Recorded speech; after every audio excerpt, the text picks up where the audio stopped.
नारायण नारायण श्रीमन नारायण नारायण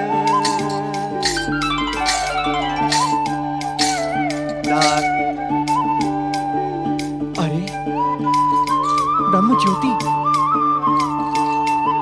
हे परमपिता, हे परमपिता, जब सौभाग्यवश मुझे आपकी इस पवित्र ज्योति के दर्शन हो ही गए हैं तो कृपा कर अपने महान दर्शन देकर मुझे कृतार्थ करें। परमपिता, मुझे कृतार्थ करें।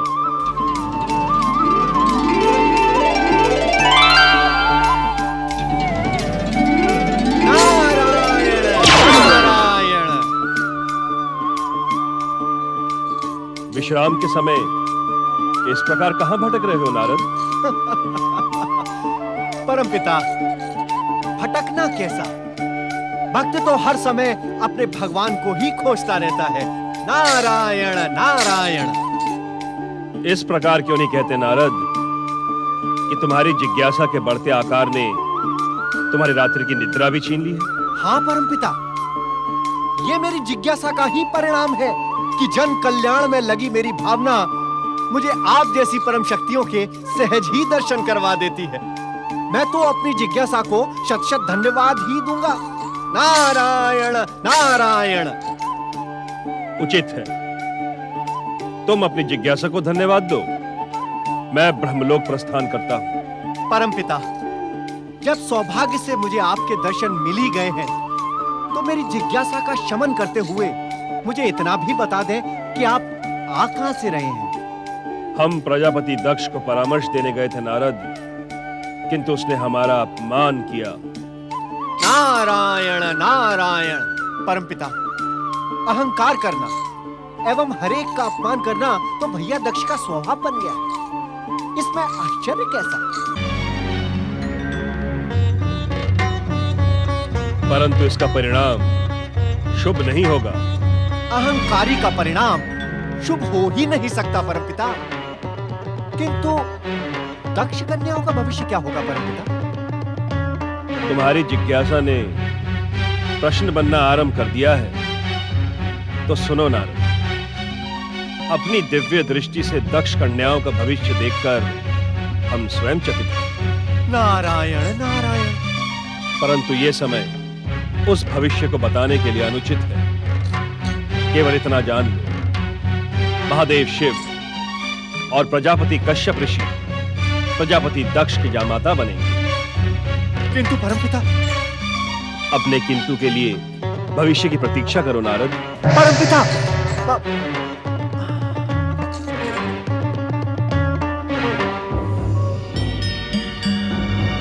नारायण नारायण।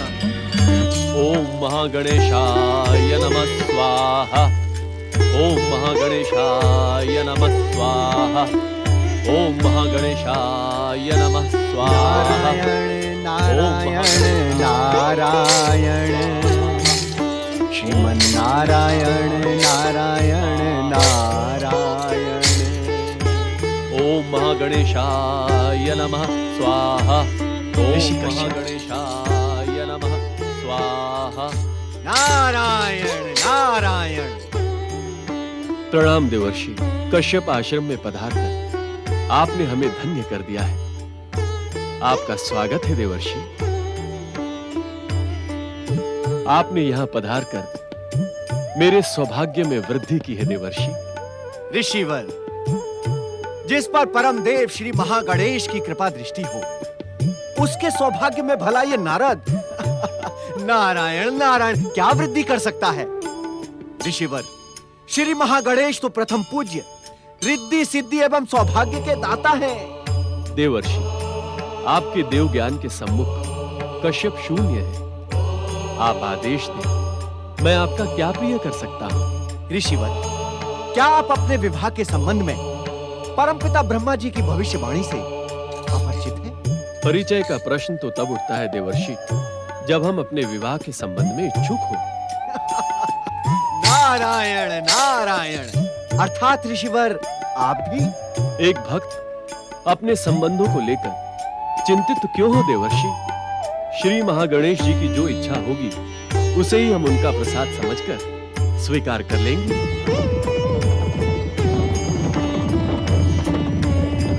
आपके विचार श्रेष्ठ हैं ऋषिवर। भविष्य आपके पद चिन्हों पर चलकर धन्य हो जाए। नारायण नारायण।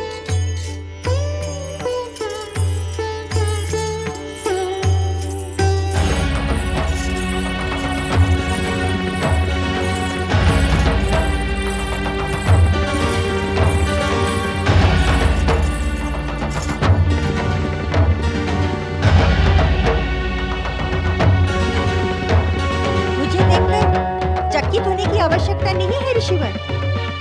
मैं दक्ष प्रजापति की ज्येष्ठ पुत्री दिति हूँ। राजकुमारी दिति, आप यहाँ किस उद्देश्य से आई हैं?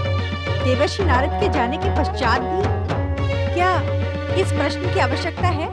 हाँ, क्योंकि देवर्षि नारद ने मुझे आपके विषय में कुछ भी नहीं बताया है। आश्चर्य, किंतु देवर्षि नारद का स्वभाव तो ऐसा नहीं है। ऋषिवर, परमपिता ब्रह्मा जी की भविष्यवाणी के अनुसार आप मेरे पति होंगे। इसी कारण मैं आपकी महानता की परीक्षा लेने आई हूँ। किंतु ये अनुचित है। अनुचित? क्या अनुचित है ऋषिवर? बिना माता पिता की अनुमति किसी भी कन्या को पर पुरुष के समीप जाना नीति और मर्यादा के विरुद्ध है। आपको इस बात का ज्ञान कैसे है कि मैं माता पिता की अनुमति के बिना यहाँ आई हूँ? आपके माता पिता आपको इस प्रकार यहाँ आने की अनुमति कदापि न देते। आपका नैतिक ज्ञान तो मेरे योग्य है, किंतु आपका व्यवहारिक ज्ञान? अर्थात आप इस सत्य से अनभिज्ञ तो नहीं कि मैं इस पृथ्वी के स्वामी दक्ष प्रजापति की पुत्री हूँ। इसी कारण आप मेरे पिता के अधीन हैं। आपको मेरे स्वाभिमान पर ठेस पहुंचाने का कोई अधिकार नहीं है। और आपको मेरी परीक्षा लेने का अधिकार है? निस्संदेह। जिस प्रकार आप मेरे पिता के अधीन हैं, उसी प्रकार आप मेरे भी अधीन हैं। मैं दक्ष प्रजापति की पुत्री हूँ, ज्येष्ठ पुत्री। अधिकारों की दुहाई न दे राजकुमारी दिति, क्योंकि एक ऋषि की परीक्षा लेने का अधिकार आपके पिता को भी नहीं है। ऋषिवर, उत्तेजित न हो राजकुमारी। मैं जो कुछ भी कह रहा हूँ सत्य के आधार पर कह रहा हूँ। तो क्या आप मेरी और मेरे पिता की महानता को अस्वीकार करते हैं? एक व्यक्ति की दृष्टि से तो मैं दक्ष प्रजापति की योग्यता स्वीकार कर सकता हूँ, किंतु एक ऋषि की दृष्टि से न तो तुम्हारी कोई महानता है और न ही तुम्हारे पिता दक्ष प्रजापति की।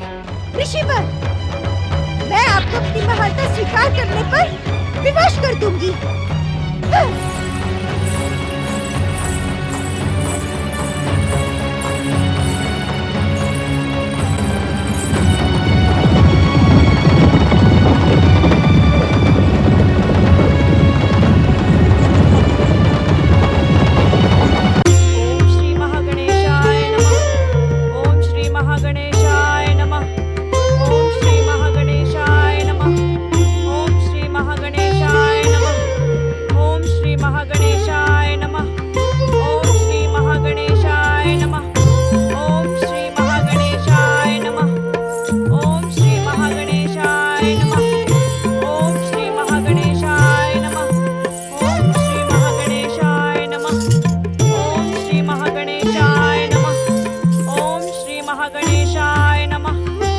प्रजापति दक्ष पुत्री देवी दिति पधार रही हैं।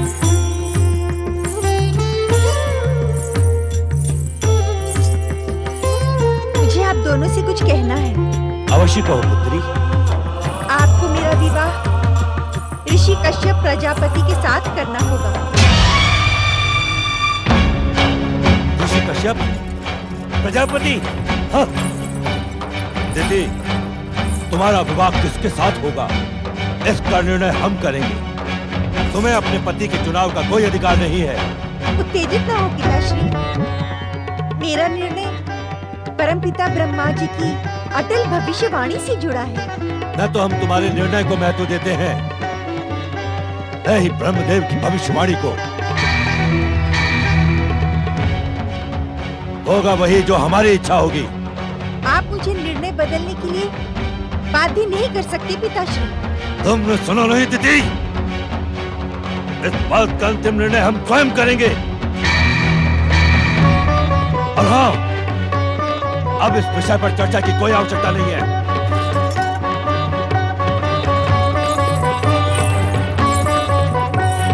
वे तुम्हारे पिता है दीदी, उनके सम्मान का ध्यान तुम्हें रखना चाहिए। मैं उनकी पुत्री हूँ, उन्हें मेरे कल्याण की चिंता करनी चाहिए। वे जो निर्णय ले उसी में तुम्हारा कल्याण है। मुझे किसी पर विश्वास नहीं है। किंतु इस प्रकार तुम्हें अकेले निर्णय लेने का भी कोई अधिकार नहीं है।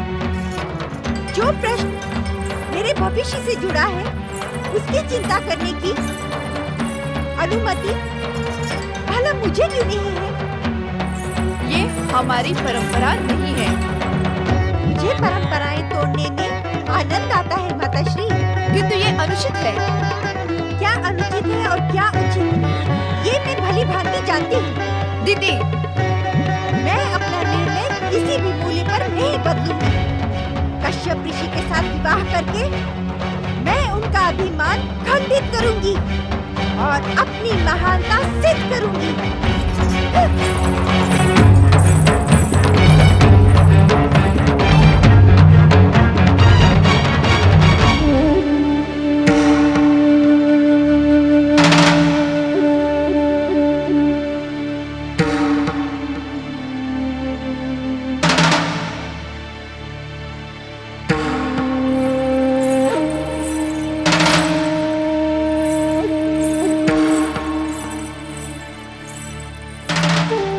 स्वामी, इस समय हमारे जीवन में जो घटनाएं घट रही हैं, वो हमारे भविष्य के लिए शुभ संकेत नहीं है। वीरों जैसी बातें करके प्रजापति दक्ष को उत्तेजित न करें महारानी। शुभ अशुभ, पाप पुण्य और सत्य असत्य सत्य सम्राट दक्ष प्रजापति के अनुचर हैं। हम स्वयं जिस घटना के और जिस परिणाम के इच्छुक होते हैं, वो घटना उसी प्रकार घटती है। किंतु जो सत्य है, किंतु परंतु जैसे शब्दों से पृथ्वी सम्राट दक्ष प्रजापति को घृणा है। महारानी वीरणी, पृथ्वी सम्राट दक्ष प्रजापति से बात करते समय क्या तुम इन शब्दों को नहीं अलग रख सकती? क्या तुम्हारे पिता ने तुम्हें शब्दों का उचित ज्ञान प्रदान नहीं किया? आप हर उचित अनुचित बात में मेरे आदरणीय पिताश्री को क्यों ले आते हैं? आपको ये शोभा नहीं देता स्वामी। मत भूलो महारानी, तुम इस समय पृथ्वी सम्राट प्रजापति दक्ष के सम्मुख खड़ी हो। इस पृथ्वीलोक का हर प्राणी दक्ष प्रजापति के सम्मुख तुच्छ होता है। तुम भी और तुम्हारे पिता प्रजापति वीरण भी। मैं आपकी उपेक्षा करने की इच्छुक नहीं हूँ, किंतु एक चेतावनी देने की इच्छुक अवश्य हूँ। चेतावनी? ऐसी चेतावनी महारानी? मेरे आदरणीय पिताश्री तो केवल एक कन्या के पिता हैं, किंतु आप 41 कन्याओं के पिता हैं। तनिक सोचिए, यदि आपके जामाताओं ने भी आपका इसी प्रकार अपमान करना प्रारंभ कर दिया तो? अपनी मर्यादा को लांघने का दुस्साहस न करें महारानी, अन्यथा परिणाम आपके हित में शुभ नहीं होगा। प्रजापति दक्ष के जामाता प्रजापति दक्ष का मान तो दूर, उनकी ओर आंख उठाकर देखने का भी दुस्साहस नहीं करेंगे, क्योंकि हम इस पृथ्वीलोक के एक छत्र सम्राट स्वामी दक्ष प्रजापति हैं। स्वामी, अहंकार का परिणाम कदापि शुभ नहीं होता। ऐसा प्रतीत होता है महारानी। क्या आपका दुस्साहस शीघ्र ही हमारे क्रोध का निमित्त बनेगा? आप हमसे प्रार्थना करने की मर्यादा का पाठ भी भूलती जा रही हैं। हम स्वयं तुम्हें मर्यादा का पाठ पढ़ाने के इच्छुक नहीं। यदि तुम्हारी इच्छा हो तो हमारी आज्ञा से पूर्व ही अपने पिता के समीप जाकर एक बार पुनः हमारे सम्मुख खड़े होकर प्रार्थना करने की मर्यादा सुन लो। हाँ।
मुझे तुमसे ऐसी अपेक्षा नहीं थी। तुमने दक्ष महल में शिव पूजा का साहस कैसे किया? ये साहस नहीं है पिताश्री, ये तो अपने आराध्य और स्वामी के प्रति समर्पण है। हाँ, समर्पित होने के लिए तुझे वो नंग धड़ंग औगड़ शिव मिला है? अरे सोच, दक्ष महल की सुविधाओं में रहने वाली तू और अवधूत के साथ कैसे रह पाएगी? मैं तो जन्म जन्मांतर से इन्हीं के साथ रहती आई हूँ पिताश्री। इस संसार की समस्त सुख सुविधाएं विश्वेश्वर शिव की एक क्षण की समीपता के सम्मुख शून्य है। तेरी बुद्धि भ्रमित हो गई है, जो उस नंग धड़ंग त्रिशूलधारी की महानता का असत्य बखान कर रही है। सावधान पिताश्री, आपकी दुर्भावना आपके दुर्भाग्य का कारण भी बन सकती है। क्या? मेरी पुत्री होकर मुझे ही चेतावनी देने का दुस्साहस करती है? मैं शिवलिंग को ही उठाकर फेंक देता हूँ। शिव, तूने तख्त प्रजापति का अपमान करने का दुस्साहस किया है। मैं प्रतिज्ञा करता हूँ कि एक दिन तेरा घोर अपमान करूंगा, घोर अपमान, और तेरा विवाह शिव से कदापि नहीं होगा। हाँ। आप समझते क्यों नहीं है पिताश्री? पूरे संसार में शक्ति का आश्रय एकमात्र शिव ही है।